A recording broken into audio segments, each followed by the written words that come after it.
مانند اهالی بخصوص معیوبان و بی‌پرستاران و اسیران و برجامدگان را از سمت‌های اساسی سیاست اجتماعی خود قرار داده است. در این زمینه ماهانه برای هر نفر احتیاجمند جدا گردیدن 45 سومونی از حساب بودجه دولتی و دیگر منبع‌های مبلغ‌گذار دلیل گفته‌های بالا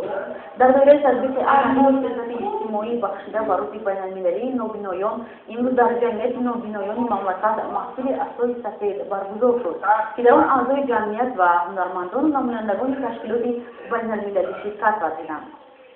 ضمن سخنرانی تاکید رفت که دستگیری و همکاری ظاهر نمودن نسبت به این طبقه جامعه در عرصه عید و جشن‌ها از جانب سازمان و تشکیلات و شخصان علاقه‌دار به حکم عنعنه درآمده است که پیگیری از سیاست پیشگرفته رهبریت حکومت جمهوری تاجیکستان به حساب می‌رود. در دوره این اقدامات برابر با برگزاری محفل فرهنگی همزمان از جانب گروه همکاران